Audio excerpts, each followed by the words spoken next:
Hi, I'm Dennis Ward. Welcome to APTN National News. Today is the final day of the G7 summit in Kananaskis, Alberta. Leaders are expected to meet and continue discussions that happened behind closed doors yesterday. Our video journalist Rachel May is in Banff at the G7 Media Center and joins us now. Hey Rachel, can you give us a little update on what's happened so far? Absolutely. So yesterday we had a busy day. It started with the Prime Minister of Canada meeting with the President of the United States. They talked about tariffs, which are unfortunately plaguing every country at the present moment.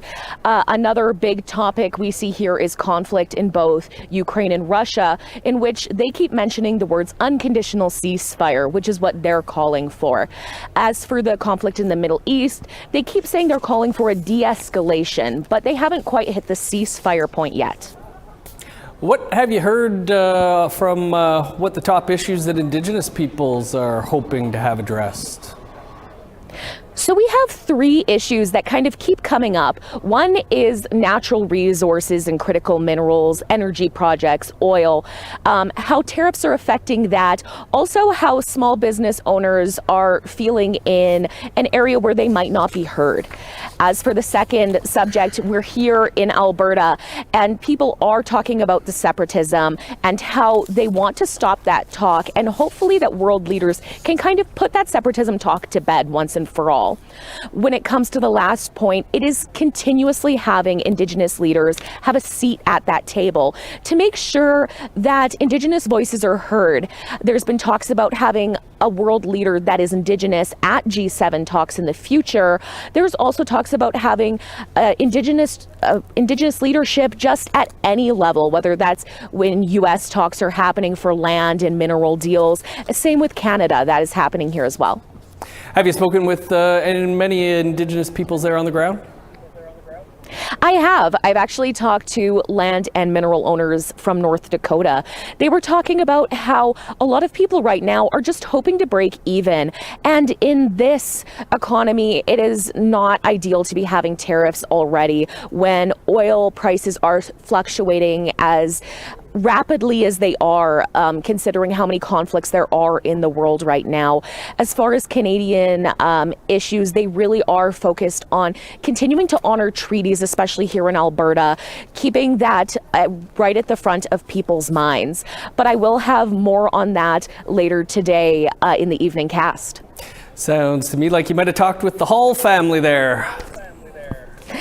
I did. They are wonderful. They spoke fantastically about kind of what it means to be an owner, but also what it means to be Indigenous in a world where the U.S. doesn't really give them a seat at the table. Maybe in a way that they should, especially considering that in the U.S., land and mineral owners, they do own 100% of the land. So it's important to have them at the table for these discussions for oil and gas, as it is such a turbulent economy when it comes to not really knowing what's happening, tariffs, conflict. It's changing day by day, hour by hour even.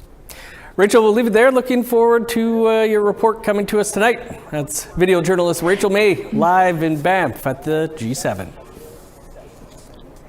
Well, continuing the G7 conversation, our Yellowknife video journalist Bruce De La Cruz spoke with some Northerners about what they think about the global summit and how those discussions might affect them in the long term.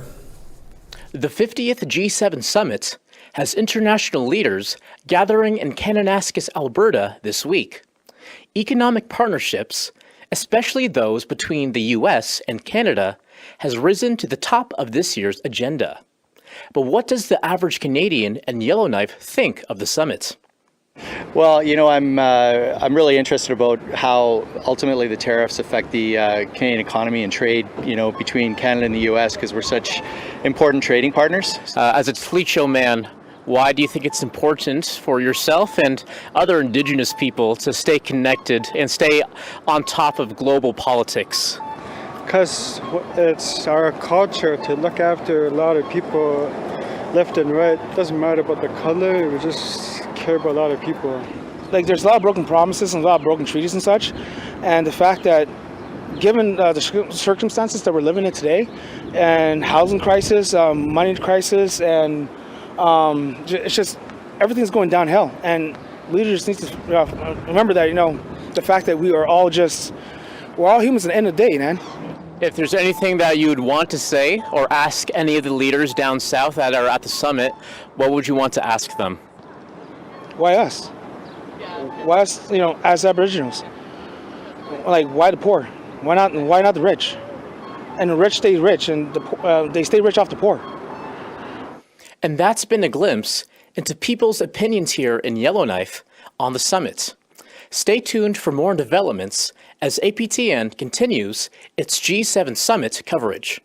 Bruce De La Cruz, APTN National News, Yellowknife. First Nations will rally against Bill C-5 on Parliament Hill today.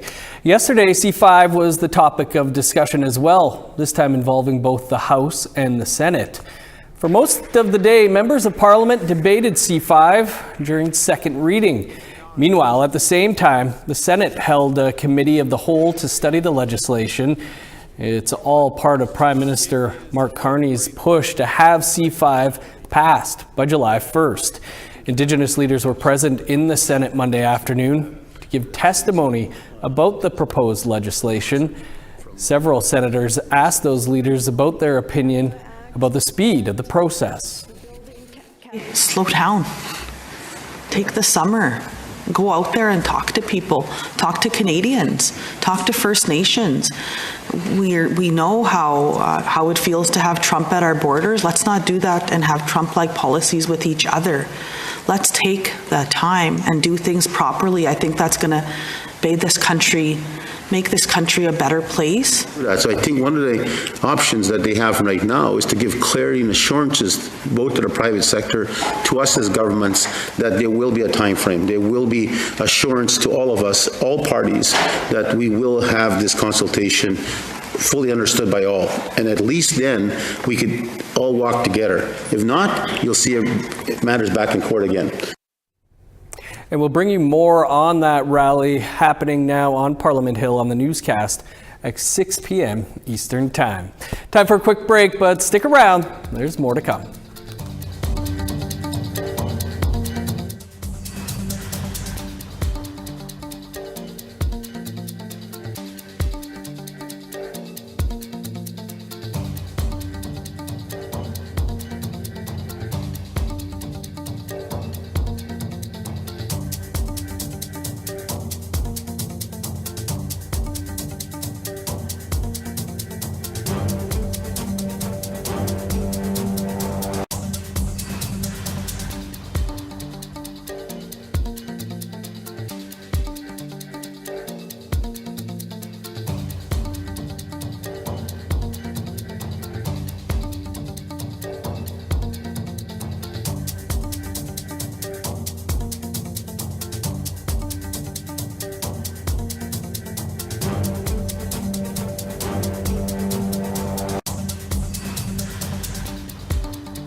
Welcome back. Ojibwe artist Cedar Eve has unveiled a mural in Montreal dedicated to the city's Two-Spirit community.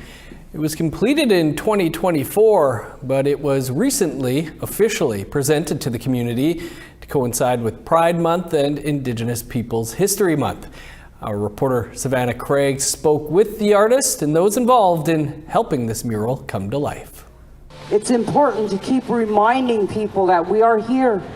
This Gotnyagahaga elder interprets this mural as a reminder that Indigenous people aren't going anywhere. You look at it and you can read so many things into that one mural.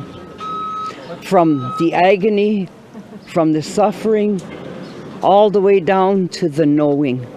Now we know, now we see. Sedalia Gotwanoda Spazio did the opening ceremony for the mural's presentation.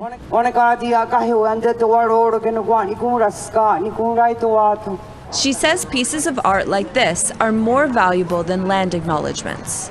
Painting is very therapeutic. I think color is healing. Color has the power to change a space. Cedar Eve is an Ojibwe artist from Wikwemikong in Ontario. They painted the mural calling it Two-Spirit Symbiosis.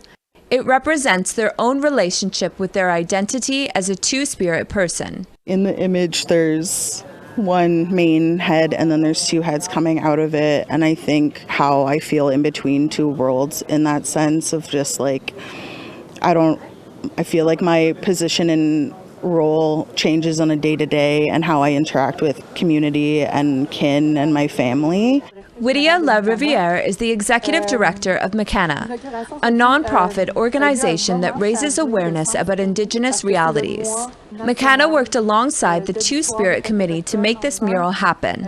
We thought the month of June was perfect to unveil this mural because June is the Indigenous People History Month. Dana Danger is an advisory council member for the Two-Spirit Committee. They say this mural helps promote Two-Spirit visibility in Montreal. I think because of the missionization and colonization of our people, we've taken on other sort of like ideas about queer people, and that was never the case in a lot of our different nations. Cedar Eve is still processing how their artwork ended up on a residential building in the neighborhood of Hochelaga, east of downtown Montreal. Sometimes it feels like I'm like this vessel that's just transferring this energy inside of me onto a wall, and then this is what comes out. Savannah Craig, APTN National News, Montreal. As more questions surround Buffy Sainte-Marie's identity in music has never been more confusing. For this Indigenous History Month, we hear from the people it impacts most. Métis folk musician Mitchell McCoons and Anishinaabe indie rock star Tashina Buswa helps us lay the foundation of how we got here. APTN's Veronica Blackhawk has the story. As the robins sing, all I can think about is money. If I'm gonna make it, if I should even try to find my way, navigate the water, time is in question, I need help. Mitchell McCoons is a Red River Métis musician from Manitoba House, a settlement in the province. We reflect on what it means to embrace his cultural identity through song. It was scary to be a Métis person, so people were really good at hiding it, that really believe that reconnecting is something that they need. And having my music as like a starting off point is really nice. There's a few protest songs that we had in our set, and somebody in the audience didn't like it. So they met us at our cars at the end of the show and were really kind of threatening us and telling us that they didn't like the message we were sharing. And that's terrifying. When we talk about Indigenous protest songs, it's hard not to acknowledge Buffy Sainte-Marie. Now that we've had time to process the truth about her identity claims and spaces she's occupied, Mitchell's opinion sits in a different light. I can see all the good things that came out of it, but when you talk about the funding that somebody, say on reserve, like could have used to come to a real studio in the city versus someone that's already had so much success and being given more money, that's like, it's so frustrating because their mid-career movement could take the place of somebody's start.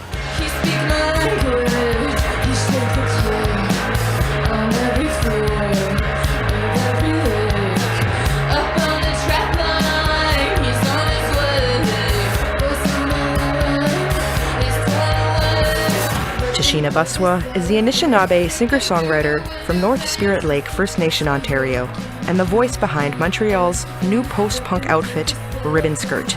Their album, Bite Down, released this April, was recognized in Rolling Stone magazine, a Stereo Gum Artist Feature of the Week, and most recently, a nomination for the Polaris Long List. The album touches on grief, reclamation, and urban Indigenous challenges. She explains the themes in her song, Off Res. They want 2000s Buffy Marie. They want my status, but they're getting my teeth. Bureaucratic systems that, really hold Indigenous people back or to a certain standard or make us jump through certain hoops to prove ourselves, prove our identity, even with accessing healthcare and education and, getting the status card. Tashina reflects on the importance of sharing her story. Indigenous art is so important because our stories have been, silenced for so long, and we've been, we haven't been listened to for so long, and we continue to not be listened to. But I do think there's a space in art where people are more receptive to these stories because they're presented in a beautiful way. And I think if we can find our niche somewhere in there and a way to break through and get people to listen somehow, then if art is that way, then I think that is a good thing.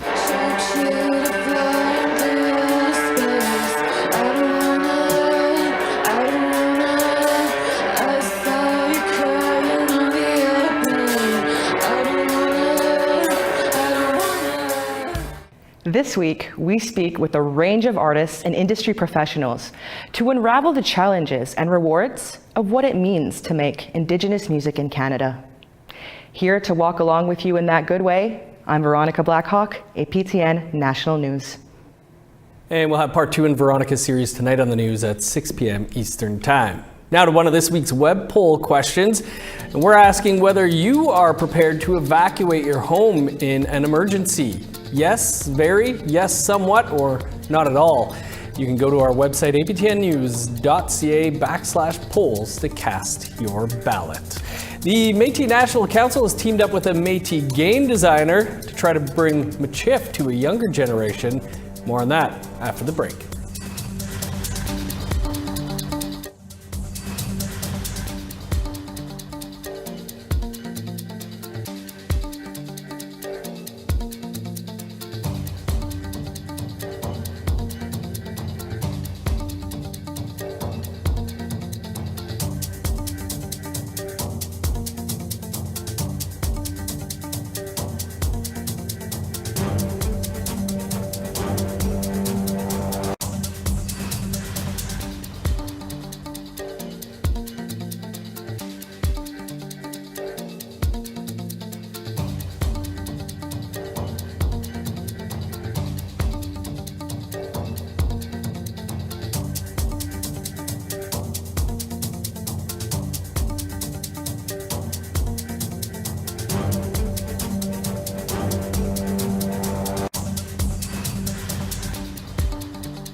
Welcome back. Here's a look at your current conditions. Sunny and 22 in Fredericton, 14 in Halifax. Cloudy and 5 in Kuujjuaq, 9 in Nain. Cloudy and 24 in Montreal, 23 in Val-d'Or. 18 in Sault Ste. Marie, a sunny 23 above in Ottawa. Cloudy and 18 in Thunder Bay, 19 in Sioux Lookout. Sunny and 18 in God's Lake, 21 under sunny skies in Norway House. 20 in Winnipeg, cloudy and 18 in Dauphin. 17 in Regina, sunny and 19 in North Battleford. Cloudy and 18 in Meadow Lake, 16 in La Ronge. In northern Alberta, 25 with showers and high level, sunny and 18 in Fort Chipewyan. 25 with rain in Edmonton and Medicine Hat, 27 in Lethbridge. 19 in showers in Vancouver, 30 in Kamloops. 23 with rain in Prince George, 21 and showers in Smithers. 26 in Old Crow, 17 in Whitehorse. Sunny and 18 in Yellowknife, 25 under sunny skies in Wrigley, +1 in Sax Harbor, 9 in Pawlatuck. 9 in Chesterfield and Whale Cove, 12 in Baker Lake. 0 with snow in Resolute, 5 in Arctic Bay. The Métis National Council is hoping to revitalize the Michif language by reaching Métis kids where they're already spending time. The Métis Life Project has launched on Roblox, an online game platform with more than 85 million daily players. The game was designed to teach children and adults Michif words and cultural teachings to keep Métis language and culture alive in a modern way. It was developed by Masqua Games. And for more, Creason spoke with the founder of Masqua Games and proud Métis, Josh Nielsen. Josh, thanks so much for being here. This seems like a great way to try and get youth engaged in learning Michif. Why was this a project you wanted to get involved in? Tansei, thank you for having me. I've been a game developer and working in tech for almost 20 years now. And when I left my last studio, what we thought was there's so many of us that don't speak Michif, and that's because our parents don't really speak Michif. We were obviously our language wasn't encouraged in the situations we were in, so we didn't speak it. So we were trying to think of a way that we could modernize how to look at people learn about not only the Michif language but the Métis culture, because I don't think we talk about how it's unique. And we started looking around and found, look, kids are playing Roblox 1 to 3 hours per day, not only playing, but socializing and talking about it on YouTube afterwards. So what if we made a game that's actually fun, that kids can play, much like the interactive exhibits you see in museums? Why don't we make something fun, but authentically Michif and Métis in there as well? Sounds like a lot of fun. Josh, can you tell us a little bit about the Métis Life Project and what people will encounter in this game? Sure. MétisLife.ca has everything you need to know about it. It's exclusively on Roblox, so you can even explore that even if you don't have a Roblox account. But I imagine most of your younger listeners will have one. And what you do is you start out in a fort and you get some dialogue to go through and to explore some of the uniqueness of Métis culture. So that includes, maybe a lot of people don't know that fiddle music is really important to us. We have our ceremonial sashes that we wear, but there's so much other aspects of the culture we want to talk about. But of course, language is at the essence of it. So for example, when you go through, we give badges, and what we wanted to do for badges is think about what's something authentically Indigenous that both Indigenous and non-Indigenous people quite enjoy. So we thought about medallions. When I wear this around any city I'm in, everyone wants to look at it. They want to see what it is. They want to learn about it. So we did some badges based on meat beating and put them in the game based on animals. So for example, now when you see a bison in the game, it won't say bison over it, but it'll say Pasqua Mashtosh. And people will be like, oh, kids will be like, oh, that's probably how you say bison in Northern Michif. And then they go on a quest and they're able to earn that reward. and keep that on Roblox. So in a way, Roblox now, there's little badges that will remain with the character forever that are authentically Indigenous. I think that's really cool. So interactive. Josh, you gave a talk at the XP Game Summit on Friday about how games can help revive an Indigenous language. What role do you think games have? You talked about it a bit there. I think the first realization is games are here to stay. If you combined all of movies, TV, and music and the amount of viewership and profit they have, games have more than that combined. So it's much like the internet's here to stay. We're always going to have it, and games are here to stay. So how can we do games for good? We call this project Impact Gaming. With my fund I have, Masqua, I do impact investing, where I invest in Indigenous businesses, but also provide mentorship and make sure that they remain with the Indigenous qualities, and that is near and dear to them. So we're trying to do the same for the games as well. We just want to start with Northern Michif first, because there's only 200 speakers that speak this, and then we're going to do Southern Michif, and I'd love to then work with other First Nations to develop a game that could be authentically theirs, that people in their community can work on it as well. Finally, Josh, really quickly, you were the co-founder of Eastside Games, which became a $100 million company.